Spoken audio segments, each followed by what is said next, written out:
கேவலமான அரசியல் நடந்துகிட்டு இருக்கு. அதை நீங்க கண்டிக்கிறக்காக தான் இந்த விஜயகாந்த் இன்னைக்கு உண்ணாவிரதம்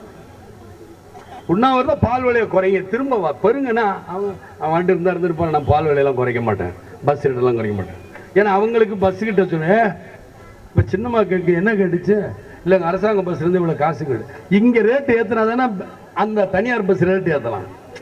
இங்கே 100 ரூபா அப்படின்னா அவங்க 200 ரூபா. என்ன லஞ்சம் கேட்டேன், 5 கோடி ரூபா கேட்டு இங்கே ஏற்றினா தான் நாங்கள் ஏற்ற முடியும். அது ஏதோ ஒரு 300 ரூபா நீங்கள் தானே கொடுக்குறீங்க. இப்போ தெரியுதா, ஓட்டுக்கு காசு கொடுக்குறேன், இலவசம் கொடுக்குறேன், அப்புறம் விலை ஏறி போச்சுன்னு கேட்டால் என்னங்க பண்ணுறது? நான் என்ன பண்ணுறேன், மக்களை கேட்டால் இல்லை இல்லைங்கிறேன். இதை புரிஞ்சுக்க. அதனால தான் சொல்கிறேன், காசும் இலவசமும் நம்மளுக்கு இன்னைக்கு ரேட்டு கூட பயப்படுறோம்ல. மக்களை நீங்க நல்லா யோசிச்சுப்பார். செய்திகளை உடனுக்குடன் தெரிந்து கொள்ள உடனே சப்ஸ்கிரைப் பண்ணுங்க.